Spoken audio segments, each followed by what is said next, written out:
On May 18th of 1935, George and Laura Lorius joined their friends Albert and Tilly Haberer on the cross-country road trip of a lifetime. From their home in southern Illinois, the group planned on driving across 2,000 miles of plains and desert before finally finishing up on the coast of California, and by May 21st, they had arrived in the small town of Vaughn, New Mexico. After piling out of George Lorius's Nash sedan, the two couples checked into the Vaughn Hotel before sending off several postcards to friends and family. Then, after a small dinner at a local diner, the group retired to their rooms for the night before continuing west the following morning. In their postcards, the group seemed to be in high spirits and reported nothing untoward occurring during their most recent drive.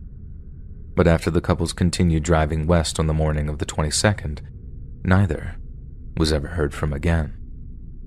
The morning of May 26th, that the Lorius' car was found abandoned in the business district of Dallas, Texas. The vehicle's keys were still in the ignition, the gas tank was full, and numerous postcards lay in the passenger seat. But there was no sign of any of the Illinois road trippers. Gas station receipts confirmed that Mr. Lorius had purchased fuel in a place called Socorro on May 23rd, but after that, their fate was anyone's guess. The following week, the couple's families were notified of their disappearance, and an official investigation was launched. Police initially believed that the absence of $400 worth of traveler's checks indicated that a violent robbery had taken place. However, investigators soon discovered that the couple's car had been involved in a minor accident shortly after arriving in Socorro. Since the accident could have angered someone enough to do harm to the road trippers, police began questioning the handful of witnesses to the crash. Yet instead of describing the vehicle as containing two middle-aged couples, witnesses stated that the lone occupant was a young man with dark-colored hair. Detectives managed to track the vehicle from the scene of the accident to a small local repair shop. Mechanics changed a tire on the vehicle and completed other minor repairs. Then whoever was driving the car paid with one of George Lorius's traveler's checks. Detectives then followed the trail of cash checks to a motel in El Paso, and then to Dallas, which is where the vehicle was found abandoned on May 26th. The investigation briefly stalled until June 29th, when a report came in of a small desert bushfire on the outskirts of Albuquerque. The fire department arrived to discover a piece of burning luggage. Inside were the smoldering belongings of George and Laura Lorius. With the man responsible for the couple's disappearance still actively disposing of their belongings, law enforcement rushed into action in the hopes they might still be recovered alive. The FBI headed up a multi-agency task force which searched rivers, lakes, mine shafts, wells, and numerous spots around the desert. Yet despite the vast reach of the well-staffed search teams, not a trace of the missing couples could be found. Unable to apprehend a suspect, detectives found themselves diverted to other investigations, and the case eventually went cold. But as recently as 2010, the case files are still revisited by various state police officers, each hoping for a flash of inspiration.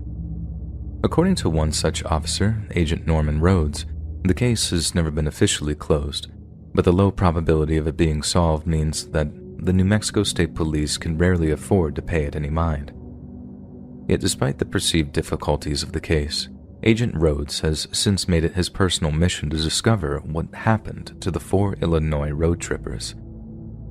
Rhodes stated that perhaps his most daunting task has been trying to locate the remains of the road trippers' bodies, which are most likely nothing more than desiccated bones today. It will also be no small feat to locate the couple's killer, who will have probably died of old age since the crime took place, but such a prospect hasn't seemed to have deterred Agent Rhodes.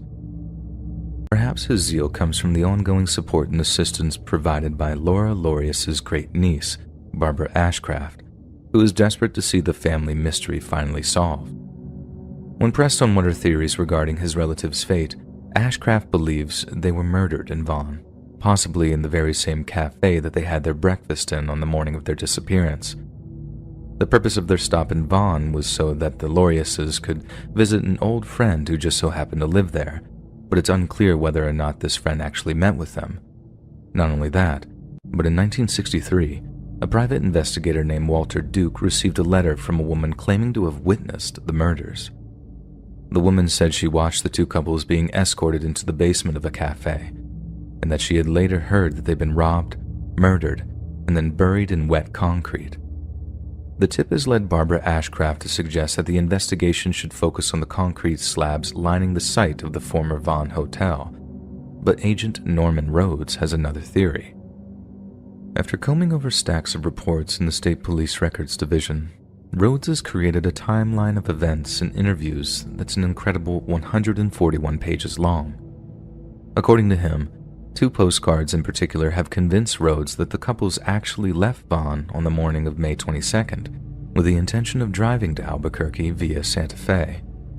A postcard marked May 22nd was mailed to Albuquerque, and a clerk at Albuquerque's Sturgis Hotel told investigators that the couples visited her hotel that afternoon to ask about renting rooms.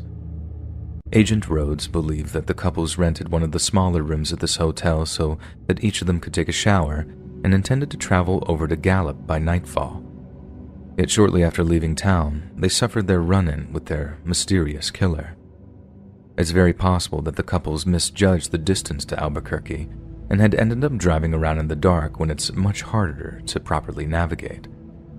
Rhodes believed that this is how they became vulnerable to a potential predator, and that the couple simply misplaced their trust in someone who brutally and violently betrayed them.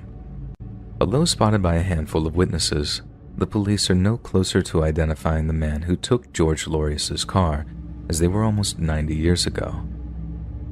But even if this person was identified, they're probably in no fit state to answer questions about something that occurred back in 1935, and it's unlikely that there's any surviving forensic evidence.